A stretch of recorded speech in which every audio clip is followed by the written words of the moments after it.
పూరా లోకల్. నమస్తే, welcome to పూరా లోకల్. ప్రస్తుతం మనం పిసిసి కార్యదర్శి కార్తిక్ గారితో ఉన్నాము. అక్టోబర్ 18 బీసీ రిజర్వేషన్ల కోసం బంద్ చేస్తున్నామని బీసీ సంఘాలు చెప్పడం జరిగింది. అలాగే ప్రభుత్వం కూడా ఈ బంద్కు మద్దతు ఇస్తున్నామని కూడా చెప్పడం జరిగింది. కానీ మద్దతు ఇస్తున్నట్టే ఇచ్చి తప్పించుకుంది ఈ ప్రభుత్వము. నామమాత్రపు బందే జరిగిందని బయట చర్చ నడుస్తుంది. మీరేమంటారు?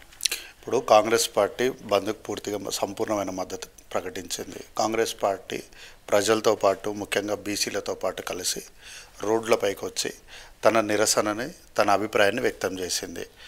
ఇంకా దాన్ని సంపూర్ణంగా కాలేదు అని అంటే ఇంకా మనము విధ్వంసాలకు దిగాలన్నది మన కాన్సెప్ట్ కాదు. అట్లని ప్రజల్ని ఇబ్బంది పెట్టాలన్నది కూడా మన కాన్సెప్ట్ కాదు. కాబట్టి ఇందులో కాంగ్రెస్ పార్టీ యొక్క లోపం ఏం లేదు. నాకు విషయం అర్థం కాలే, అసలు ఈ బంద్ ఎవరు చేసిర్రు, ఎందుకు చేసిర్రు, ఏంటి అనేది నాకు అర్థం కాలేదు. కాబట్టి దీన్ని ఏదో ఒక రకంగా కాంగ్రెస్ పార్టీ పైన నెపాన్ని వేయాలన్న ఆలోచన తప్ప దీంట్లో చిత్తశుద్ధి ఏముందో పార్టీలకు నాకు అర్థం కాలే. కాంగ్రెస్ పార్టీగా మేము శాసనసభలో చర్చ పెట్టినాము, దాన్ని బిల్లు చేసినాము. అందరూ ఏకగ్రీవ తీర్మానం అంటూ అందరూ కూడా బల్లలు చర్చి సంతకాలు పెట్టి సంతోషంగా అభినందనలు తెలియజేసినారు. ఆర్డినెన్స్ తెచ్చినాము. ఆర్డినెన్స్ తెస్తే రేవంత్ రెడ్డి ప్రభుత్వం ఒక అడుగు ముందుకేసింది, మంచిదన్నారు. జీవో తెచ్చినాము. జీవో తెస్తే జీవో కూడా మంచి పరిణామము.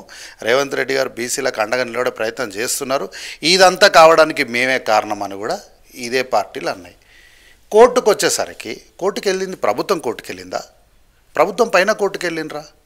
ప్రభుత్వం చిత్తశుద్ధితో పని చేసినాక ఎవరో ఒక వ్యక్తి వచ్చి కోర్టులో కేసు వేసిన తర్వాత ఆ కేసు ఒక వ్యక్తి వచ్చి 42% రిజర్వేషన్లు ఇవ్వకూడదు, దాన్ని కొట్టేయండి అని కోర్టులో కొట్లాడి ఇంకా ఒక ఆయన ఆపండి అని వస్తే ఎంతమంది వచ్చి లేదు మాకు ఈ జీవోని నిలబెట్టండి అని ఎంతమంది ఆ కేసుకు బలం చేకూరులాగా వచ్చి నిలబడ్డారు? అంటే ఇప్పుడు ప్రధాన ప్రతిపక్షం, ఇంకో ప్రతిపక్షం, అంటే వీళ్ళందరూ పైపైననే మద్దతు ఇచ్చారని మీరు అనుకుంటున్నారా?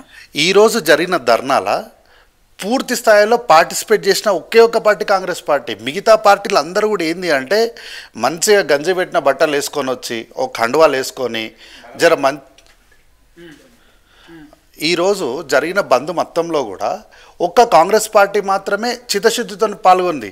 మిగతా పార్టీ నాయకులందరూ కూడా మంచి గంజి పెట్టిన బట్టలు వేసుకొని వచ్చి మంచిగా వాళ్ళ కండువాలు వేసుకొని మంచిగా వాళ్ళ ఐఫోన్స్ మంచి మంచి మొబైల్స్ తీసుకొని ఇన్స్టాగ్రామ్లో రీల్స్ పెట్టుకోవడానికి, వాట్సాప్లలో ఫోటోలు పెట్టుకొని ఆ మ్యాటర్ రాయడానికి, వాళ్ళ యొక్క అక్షరంకి ఉన్నటువంటి ఆ అల్లడానికి ఉన్నటువంటి నైపుణ్యాన్ని ప్రదర్శించడానికి మాత్రమే ప్రతి ఒక్కరు ఈరోజు చేసారు తప్ప ఏం చెప్పారు మీరు అందరు?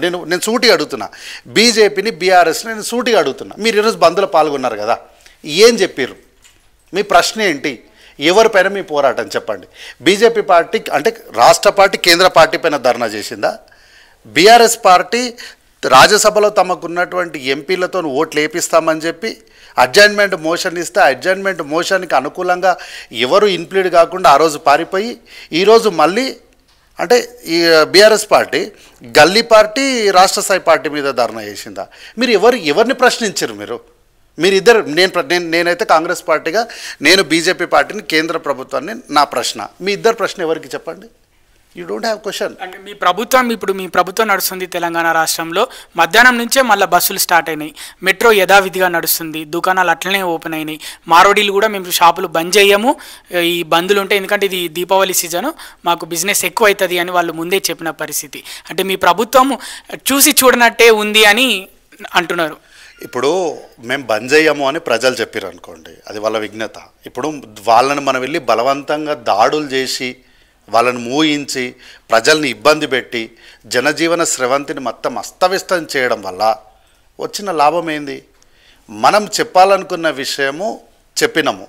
తర్వాత తదనంతరము ఇప్పుడు ఎవరైనా మార్వాడీలు మేము షాపులు బంద్ చేయము అని అంటే గతంలో జరిగిన విషయాలన్నీ మీరు గిట్ల వేస్తే ఇవన్నీ మాట్లాడతారు. ఇప్పుడు మీరు గతంలో తెలంగాణ ప్రజలని మాట్లాడిన విషయాలు అందరికీ తెలుసు కదా. ఇప్పుడు బీసీలు అందరూ కలిసి అయ్యా బంద్ పాటించండి అన్నప్పుడు ఏమైంది? ఒక 12-1 గంట వరకు మీరు 2 గంటలు షాప్ మూస్తే ఏమైంది? ఏం కాదు కదా. కానీ లేదు కాదు అని అంటే అది మీ విఘ్నత. ఇంకా మళ్ళీ మేము వచ్చి కొంతమంది మారుడులు వచ్చి మేము తెలంగాణ ఉద్యమంలో పనిచేసినాం, మేము తెలంగాణ వాళ్ళమే, మేము అంతా వదులుకొని మమ్మల్ని అప్పుడున్న నిజాం ప్రభు మమ్మల్ని ఇక్కడ వ్యాపారం చేసుకోమన్నాడు కాబట్టి మేము తెలంగాణ. మీరు ఎన్ని కథలు చెప్పినా ఏవో గిట్లా మీరు ఇక్కడ ఉన్నటువంటి స్థానిక ప్రజలతో కలిసి మీరు ముందుకు రాకపోతే మీరు వేరు మేము వేరు అనే భావనని మాకేం లేదు తెలంగాణ ప్రజలుగా, మీరే దాన్ని సృష్టిస్తున్నారు. ఒక 2 గంటలు ఇప్పుడు సింపుల్ సార్, మార్వాడీలకు అండగా వచ్చి నిలబడిన ఫస్ట్ పార్టీ ఏది? బీజేపీ పార్టీయే కదా. ఈరోజు బంద్కు సహకరించని వ్యాపారులు కానీ సానుభూతి పరులు ఎవరు? మార్వాడీలే కదా. కాబట్టి ఏంటంటే బీసీలకు కానీ ఈ దేశానికి కానీ అత్యంత ప్రమాదకరమైన వాళ్ళు ఎవరంటే బీజేపీ పార్టీ అని ఇక్కడ చెప్పగానే మనకి ఇంత క్లిస్టల్ క్లియర్గా తెలిసినాక కూడా ఇంకా మళ్ళా కాంగ్రెస్ పార్టీ మద్దతు ఇవ్వలేదు, అసంపూర్ణంగా ఇచ్చింది అనే ప్రశ్ననే ఉత్పన్నం కాదు ఇక్కడ.